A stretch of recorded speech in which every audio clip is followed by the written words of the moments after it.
ইউটিউবৰ পৰা 80 লাখ টকা মাত্ৰ এদিনতে। হয়, এজন ইউটিউবাৰে মাত্ৰ এদিনতে 80 লাখ টকা পৰ্যন্ত ইউটিউবৰ পৰা কমাইছে।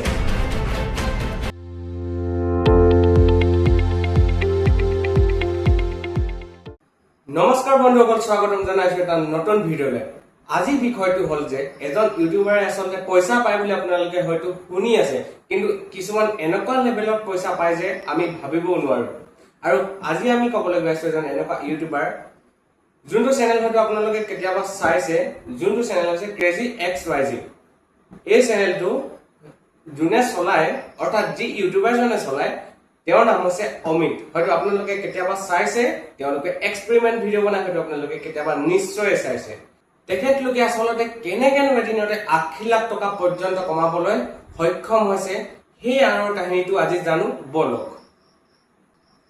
সেই অমিত নামৰ ইউটিউবাৰজনে এদিন এটা কথা ভাবিলে যে ইউটিউবত ভিডিঅ' সকলোৱে আপলোড কৰি আছে আৰু আমিও আপলোড কৰি আছো, কিন্তু এটা এনেকুৱা চেলেঞ্জ ভিডিঅ' লৈ আনো য'ত এক দিনত অৰ্থাৎ 24 ঘণ্টাত 24টা ভিডিঅ' আপলোড কৰিব একেদিনাই। আৰু সেইমতে সেই চেলেঞ্জটো একচেপ্ট কৰি কি কৰিলে, 24টা ভিডিঅ' একেদিনাই আপলোড কৰিলে। কিন্তু সকলোতকৈ সাংঘাতিক কথা যে এই গোটেইকেইটা ভিডিঅ'তে ভিউজ বহুত বেছি আহিলে। চবতে ভিউজ একেদিনাই 24 ঘণ্টাৰ ভিতৰতে 1 মিলিয়নৰ ওচৰা-ওচৰি, চবত কিছুমান ক্ৰছ কৰি গৈছে আৰু কিছুমান ওচৰা-ওচৰি 1 মিলিয়ন। হয়তো এই ভিডিঅ'টো বনাওঁতে বা আপলোড কৰোঁতে কেইদিনমান মোৰ দেৰি হ'ব পাৰে, হয়তো এই টাইমলৈকে বহুত বেছি পাৰ হৈ গ'ল, আমি হয়তো ভবাতকে বহুত বেছি ভিউজ পাৰ হৈ গ'ল। 24 ঘণ্টাৰ ভিতৰত মাত্ৰ সেই গোটেই 24টা ভিডিঅ' যদি আমি একেলগত চাওঁ, 27 মিলিয়ন ভিউজ আহিছিলে সেই 24টা ভিডিঅ' 24 ঘণ্টাৰ ভিতৰত, অৰ্থাৎ 2.7 কৰোৰ ভিউজ। কৰোৰ এটা বহুত ডাঙৰ ভিউজ। হয়তো ইউটিউবাৰসকলে জানে এটা দুটা ভিউজ আহিবলৈ কিমান কষ্ট হয়। আৰু সেই 24টা ভিডিঅ'ত আপোনাৰ 2 মিলিয়ন অৰ্থাৎ 20 লাখ লাইকছ আহিছিলে আৰু 1 লাখ কমেণ্টছ আহিছিলে। 1 লাখ কমেণ্টছ মানে বহুত, অৰ্থাৎ তেওঁৰ ছাপোৰ্টাৰ ছাবস্ক্ৰাইব বিলাকে কিমান আচলতে ছাপোৰ্ট কৰে চাওক তেনেহ'লে। আৰু এইখিনিতে তেওঁ কয় যে, অমিত নামৰ ইউটিউবাৰজনে কয় যে 50 মিলিয়ন অৰ্থাৎ সেই গোটেই 24টা ভিডিঅ' যদি 50 মিলিয়ন ক্ৰছ কৰি যায় কেনেবাকে, তেনেহ'লে নেক্সট 24 ঘণ্টাত 100টা ভিডিঅ' আপলোড কৰিম বুলি এইটো এটা তেওঁ নতুন চেলেঞ্জ লৈ আহিছে। আৰু যি কি নহওক, এই গোটেইখিনি কথা হ'ল ইউটিউবৰ ভিউজৰ কথা, লাইকৰ কথা, সেইখিনি। কিন্তু আমি এতিয়া আহিম মোটামুটি কথাটোলৈ, অৰ্থাৎ মেইন পইণ্টটোলৈ আহিম যে ইউটিউবাৰজনে পইচা কেনেদৰে পায় আৰু ইমানখিনি পইচা আচলতে কেনেদৰে পাবলৈ সক্ষম হৈছে। বন্ধুসকল, আপোনালোকৰ কাৰণে এটা ইম্পৰ্টেণ্ট এনাউন্সমেণ্ট আছে। এনাউন্সমেণ্ট মানে হৈছে আপোনালোকক গিফ্ট দিয়া হ'ব। মানে মোৰ ভিডিঅ'বোৰ আপোনালোকে যে চাই, যিহেতু চাই, যদি আপোনালোকে চেনেলটো ছাবস্ক্ৰাইব কৰা আছে আৰু যদি কমেণ্ট এটা লিখি দিয়ে কিবা ভালদৰে, তেতিয়াহ'লে আপোনালোকে পাব পাৰে এনেকুৱা ধৰণৰ গিফ্ট। চ' ৱাটছ, নতুবা আপোনালোকে নেক বেণ্ড বা ইয়াৰবাড পাব পাৰে। মই আপোনালোকক এইটো দিম যেতিয়া আপোনালোকে মোৰ চেনেলটো ছাবস্ক্ৰাইব কৰি থ'ব লাগিব আৰু এটা কমেণ্ট লিখি দিব। আৰু ইয়াৰ এটা কণ্ডিশ্যন থাকিব সৰু, মোৰ যোনটো ভিডিঅ'তে 5000 লাইকছ হ'ব, মই তাতে আপোনালোকক উইনাৰ তাত কমেণ্টৰ পৰা চাই মেলি আৰু চেনেলটো ছাবস্ক্ৰাইব কৰা থাকিব, যিহেতু ওলাই থাকে কোনে ছাবস্ক্ৰাইব কৰা আছে, তেওঁলোকক মই গিভ এৱে কৰিম। আৰু যদি 10,000 লাইকছ আহি যায় ভিডিঅ'টোত, তেনেহ'লে মই যিকোনো 3জনক উইনাৰ ঘোষণা কৰিম বা মই বাছনি কৰিম। ধন্যবাদ। হয়, মই বহুতখিনি গুগলৰ পৰা চালো আৰু বহুত কিবা কিবি ৱেবছাইট আছে, সেনেকুৱা এপ আছে, বহুতখিনি মিলাই মেলি ভিউজ আৰু লাইকছ সেই গোটেইখিনি মিলাই ছাবস্ক্ৰাইবাৰ কাউণ্ট এই গোটেইখিনি চাই চিটি মই এটা এপ্ৰক্সিমেট এমাউণ্ট উলিয়াইছিলো। সেই এমাউণ্টটো হৈছে এপ্ৰক্সিমেট এমাউণ্ট, সেইটো মই ধৰি কেনে মই উলিয়াইছো। চিয়ৰ হয়তো হ'বও পাৰে, নহ'বও পাৰে, কিন্তু 40 লাখ টকা সেই 24 ঘণ্টাৰ ভিতৰত ঘটিবলৈ সক্ষম হৈছে। এইটো কেৱল 40 লাখ টকাটো কেৱল মাত্ৰ ইউটিউবৰ এডচেন্সৰ পৰা পাইছে, অৰ্থাৎ এডভাৰটাইজ বিলাক যে আমি ওলাই যেতিয়া চাওঁ, মাত্ৰ সেই এডৰ পৰা পাইছে 40 লাখ টকা। আৰু যদি সেই 24টা ভিডিঅ'ত কোনোবা পাৰ্টনাৰশ্বিপ বা কাৰোবাৰ লগত কলেব কৰি যদি কিবা এটা প্ৰমোচন কৰিছে, তেনেহ'লে হয়তো প্ৰমোচনৰ বহুত বেছি ডিমাণ্ড আছে, বহুত বেছি আচলতে পইচা আছে তাত, কাৰণ এইটো এটা বহুত ডাঙৰ চেনেল।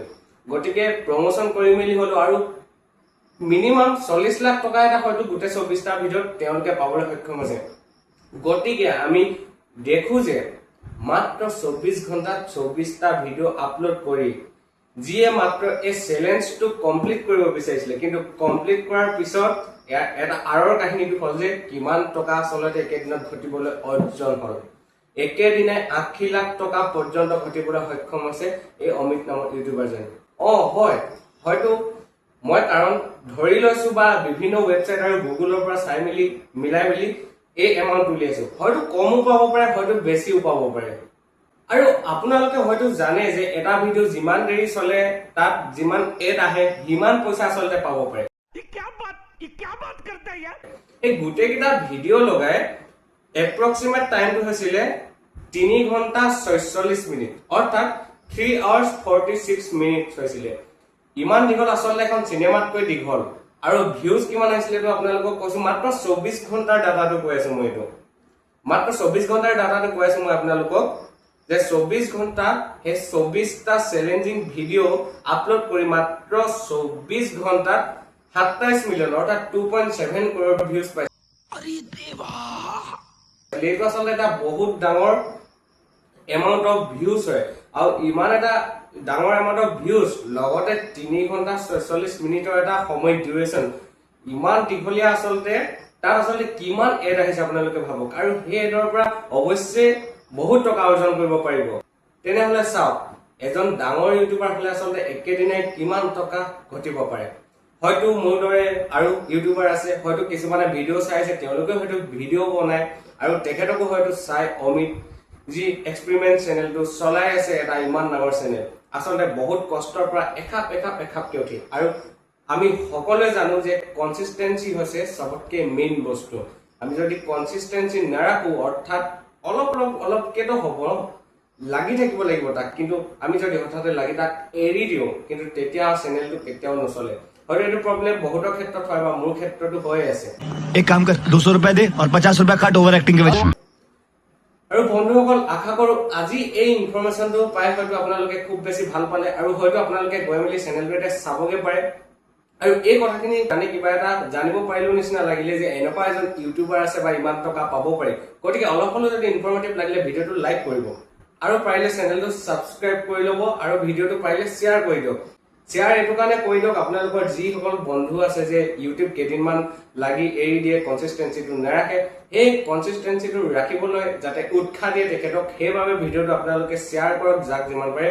আৰু মোকো উৎসাহ দি যাবলৈ এনেকৈ শেয়াৰ কৰক লাইক কৰক আৰু কমেন্ট এটা কৰি দিব গতিকে বন্ধুসকল আজিলে ইমানে আহিছো ধন্যবাদ